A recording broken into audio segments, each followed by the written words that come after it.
क्या पाकिस्तान के ex prime minister Imran Khan का हाल भी गद्दाफी या सदाम हुसैन जैसा ही होने वाला है? तो सुनिए, 9 अगस्त 2023 दी इंटरसेप्ट लिखता है कि इमरान खान के खिलाफ 2022 में हुए नो कॉन्फ्रेंस मोशन जिसने इमरान खान की सरकार गिरा, पाकिस्तान के ऑलरेडी खराब हालत को बद से बदतर बना दिया, उसके पीछे यूएसए का हाथ था। जो रशिया यूक्रेन हमले के दौरान किए गए इमरान खान के रशियन दौरे की बहुत बड़ी सजा थी, क्योंकि रशिया यूक्रेन जंग में पाकिस्तान की तरफ से एक न्यूट्रल स्टैंड यूएसए को मंजूर नहीं था। इस जंग में वो पाकिस्तान को यूक्रेन का साथ देने की चाहत रखते थे। दी इंटरसेप्ट की इस रिपोर्ट को Al Jazeera, India Today, the Wall Street Journal और ऐसे कई रिस्पॉन्सिबल मीडिया एजेंसीज की फुल सपोर्ट मिली। गौर से सुनिए, दी इंटरसेप्ट के हाथ एक सीक्रेट डॉक्यूमेंट लगता है पाकिस्तान आर्मी के एक टॉप ऑफिशियल के थ्रू, जिसने अपने आप को इमरान खान का हमदर्द बताया। इस सीक्रेट डॉक्यूमेंट का नाम सीक्रेट था, जिसे ज्यादातर मीडिया एजेंसीज ने दी केबल और सैफा नाम से पॉपुलराइज कर दिया। इस डॉक्यूमेंट में यूएस स्टेट डिपार्टमेंट के कई ऑफिशियल्स जैसे कि assistant secretary of state Donald लू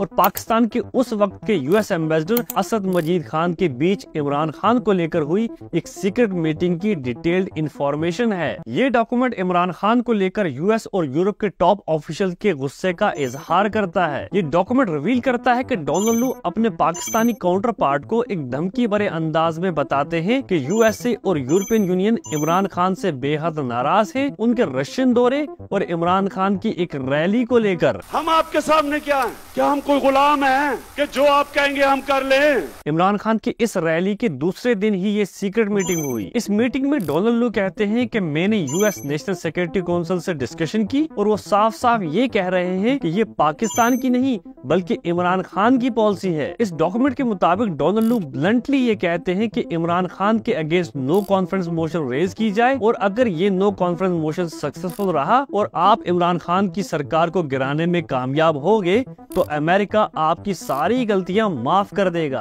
वरना पाकिस्तान को आगे कई मुश्किलों का सामना करना पड़ेगा और हम आप लोगों को ब्लैकलिस्ट कर देंगे। अब इस धमकी भरी मीटिंग ने पाकिस्तान के पूरे पॉलिटिकल और एडमिनिस्ट्रेटिव स्ट्रक्चर का तख्ता कैसे पलटा, सुनिए। 8 मार्च 2023 इस मीटिंग के सिर्फ एक दिन बाद ही इमरान खान की सरकार को गिराने के लिए पार्लियामेंट में एक वेल प्लान्ड और स्ट्रॉन्ग तरीके से नो कॉन्फ्रेंस मोशन इंट्रोड्यूस की जाती है। अब इस नो कॉन्फ्रेंस मोशन को कामयाब बनाने के लिए डोनाल्ड लू कैरेट एंड स्टिक मेथड का इस्तेमाल की सलाह देते हैं। कैरेट एंड स्टिक मेथड एक ऐसा मेथड जिसमें काम निकालने के लिए इनाम और सजा दोनों का इस्तेमाल किया जाए। मतलब भाई, इस काम को अंजाम देने के लिए पहले तो दिल खोल भारी इनाम ऑफर करो, अगर कोई इनाम से नहीं मानता तो उसे सख्त सजा दो। इस कैरेट एंड स्टिक मेथड का इस्तेमाल सबसे पहले इमरान खान की अपनी पॉलिटिकल पार्टी के लीडर्स और कोalition सपोर्ट के ऊपर इनाम के तौर पर किया गया, जिसके चलते राजा रियाज जैसे 20 से भी ज्यादा लेजिस्लेचर्स ने नो कॉन्फ्रेंस मोशन से पहले ही इमरान खान से अपना सपोर्ट हटा दिया और बाद में जियो न्यूज टीवी पर इन्होंने अपने इस फैसले को जस्टिफाई करने के लिए ये कहा कि भाई हमें इमरान खान के साथ कुछ पर्सनल डिफरेंसेस है, अब जो हमारा जमीर कहेगा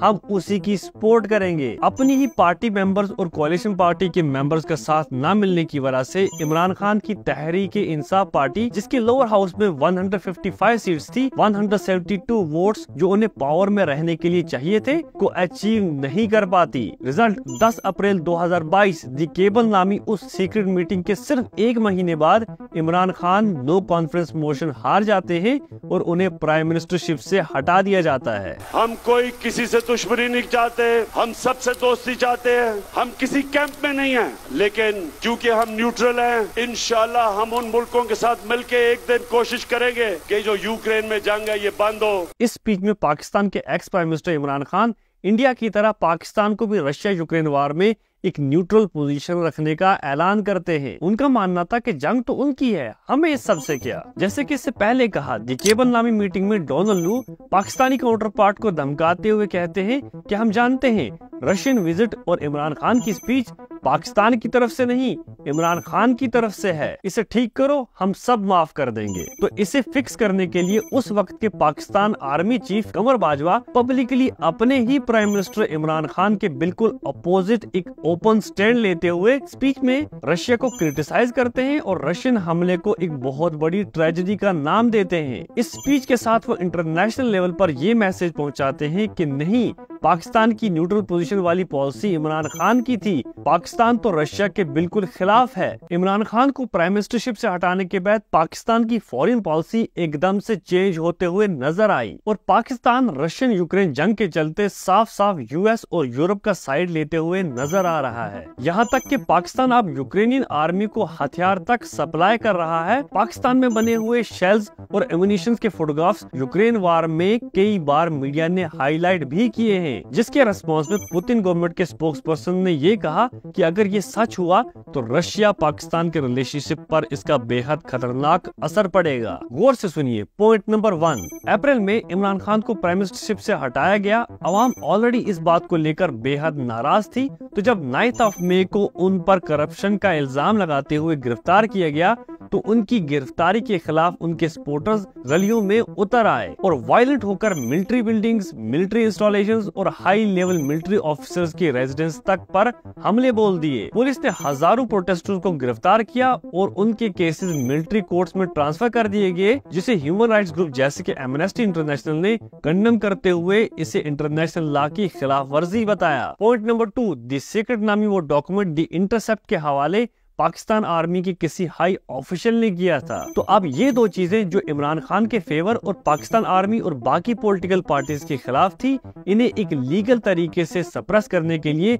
मिलिट्री लेड गवर्नमेंट 2 स्टेप्स उठाती है। पहला, मिलिट्री ने अपने आप को एक्सट्रीम पावर्स देने के लिए अगस्त 2023 में ऑफिशियल सीक्रेट्स अमेंडमेंट एक्ट और पाकिस्तान आर्मी अमेंडमेंट एक्ट पास कर दिया। इन एक्ट्स के तहत सेंसिटिव इंफॉर्मेशन लीक करने वाले को 5 साल तक की सजा, पाकिस्तान आर्मी के खिलाफ नफरत फैलाने वाले या उसे बदनाम करने वाले को फाइन और साथ में 2 साल की सजा, बिना वारंट किसी के भी घर की तलाशी। ये दोनों एक्ट्स पाकिस्तान मिलिट्री के रोल और कंट्रोल को पाकिस्तान की इकोनॉमी पर और भी ज्यादा एक्सटेंड कर देते हैं और पॉलिटिकल और सिविल अफेयर्स में परमानेंट विटो भी देते हैं। जी Pakistani army act 2023 Pakistan army के बिजनेस एम्पायर्स को फुल लीगल स्टेटस देता है। मिलिट्री इंस्टॉलेशंस, ऑफिसेज और रेजिडेंस पर हमला तो दूर, उसे अनऑफिशियली अप्रोच करने पर भी मना है और वायलेटर को पाकिस्तान मिलिट्री कोर्ट्स में सुनवाई। इन शॉर्ट, इन दोनों एक्ट्स ने पाकिस्तान की इकोनॉमी, पॉलिटिक्स और जस्टिस सिस्टम को और भी ज्यादा मिलिट्राइज करके सिविल लिबर्टीज और फंडामेंटल राइट्स को प्रैक्टिकली गायब ही कर दिया। और हैरान कर देने वाली बात यह है कि इन दोनों लॉज की बिल्स पार्लियामेंट में तब इंट्रोड्यूस करके पास की गई जब पार्लियामेंट पाकिस्तान मुस्लिम लीग नवाज और पाकिस्तान पीपल्स पार्टी ने डोमिनेट कर रखी थी। मतलब वही दो पॉलिटिकल पार्टी जिन्होंने 2006 में चार्टर ऑफ डेमोक्रेसी पर साइन करके कसम खाई थी कि हम कभी भी पॉलिटिकल सपोर्ट के लिए मिलिट्री एस्टेब्लिशमेंट्स का सहारा नहीं लेंगे और हमेशा सिविलियन सुप्रीमेसी को आर्मी पर मेंटेन कर सिविल लिबर्टी और फंडामेंटल राइट्स की प्रोटेक्शन करेंगे। और अब ये दोनों पॉलिटिकल पार्टीज पाकिस्तानी आर्मी और वेस्टर्न कंट्रीज को खुश करने में लगे हुए हैं। और सुनिए, ये दोनों लॉज जब पास हो गए तो पाकिस्तान के प्रेसिडेंट आरिफ अलवी ट्वीट करके कहते हैं कि खुदा इस चीज का गवाह है कि मैंने इन दोनों बिल्स पर साइन नहीं किए क्योंकि मैं इन दोनों के खिलाफ था। मैंने तो अपने स्टाफ को बिल्स वापस भेजने के लिए कहा था और बार बार पूछा था कि बिल्स वापस भेजी और हर बार उन्होंने हामी भरी। मुझे तो आज पता चला कि मेरे स्टाफ ने तो मुझे धोखा दिया है। मतलब ये दोनों के दोनों लॉज प्रेसिडेंट के सिग्नेचर के बगैर पास किए गए हैं। बेसिकली जब भी कोई बिल प्रेसिडेंट के पास अप्रूवल के लिए आती है तो 10 दिन के अंदर प्रेसिडेंट के पास सिर्फ 2 ही ऑप्शंस होते हैं, या तो उसे 10 दिन के अंदर साइन करना पड़ता है या फिर वापस करना पड़ता है 10 दिन के अंदर ऑब्जेक्शंस के साथ। और अगर 10 दिन के अंदर प्रेसिडेंट ने वो बिल वापस नहीं की तो as per the constitution of Pakistan ये माना जाएगा कि प्रेसिडेंट ने उस बिल को अपना अप्रूवल दे दिया है। और केयर टेकर गवर्नमेंट के लॉ मिनिस्टर अहमद इरफान असलम का कहना है कि जब प्रेसिडेंट ने 10 दिन तक बिल वापस नहीं की तो एज पर द कॉन्स्टिट्यूशन इसे हमने अप्रूव्ड बाय द प्रेसिडेंट का स्टेटस देकर लॉ बना दिया। Carrot and stick method, president के ऑफिशियल्स तक को खरीद लिया। द इंटरसेप्ट के हाथ लगे सीक्रेट डॉक्यूमेंट्स और बाद में BBC के द्वारा की गए पाकिस्तानी जर्नलिस्ट के प्राइवेट इंटरव्यूज ये रिवील करते हैं कि पाकिस्तान मिलिट्री ने पाकिस्तान के बड़े बड़े मीडिया चैनल्स के ओनर के साथ एक सीक्रेट मीटिंग की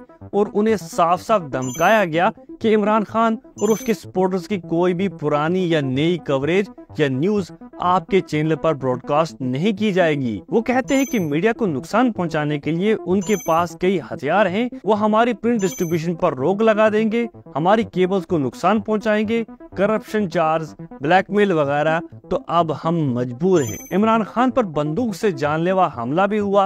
अप्रैल 2022 में इमरान खान को प्राइम मिनिस्टरशिप से हटाने के बाद से लेकर अब तक उन पर terrorism, blasphemy, murder, violence, fraud वगैरह के इल्जाम लगाकर उन पर 150 से भी ज्यादा केसेस थोपकर उनको जेल में डाल दिया गया है। उनकी लीगल एड नईम हरीदार पोजा के मुताबिक उन्हें एक सी क्लास छोटी सी जेल में कैद कर रखा है और खान को बाहर टहलने के लिए भी निकलने की इजाजत नहीं है। उनके खिलाफ 28 से भी ज्यादा हाई लेवल गवाह खड़े कर दिए गए हैं, जैसे कि foreign secretary Asad Majid, former foreign secretary Sohail Mahmood, additional foreign secretary Faisal Niaz Tirmizi वगैरह वगैरह। इमरान खान के 100 से भी ज्यादा एलाइज ने अपनी पॉलिटिकल पार्टी से रिजाइन कर दिया है, क्योंकि उनके मुताबिक उन्हें क्रिमिनल चार्ज और गिरफ्तारी जैसी धमकियां दी जा रही हैं। मिलिट्री ने पॉलिटिकल पार्टीज, मीडिया इंस्टीट्यूट्स और प्रोटेस्टर्स पर क्रैकडाउन लगा रखा है। प्रोटेस्टर्स को ट्रायल के लिए मिलिट्री कोर्ट्स में भेजा जा रहा है। नेशनल पार्लियामेंट और प्रोविंशियल लेजिस्लेचर डिसॉल्व्ड। मुल्क केयर टेकर एडमिनिस्ट्रेशन के हाथों में है और मुल्क का सबसे पॉपुलर लीडर और एक्स प्राइम मिनिस्टर जेल में क्रिमिनल केसेस को फेस कर रहा है। तो मैं अपना सवाल फिर से दोहराता हूँ, क्या इमरान खान का हशर भी सद्दाम हुसैन या गद्दाफी जैसा ही होने वाला है? क्योंकि तीनों केसेस में पार्टीज बिल्कुल सेम है, एक साइड से यूएसए और दूसरी साइड से अपने ही लोग।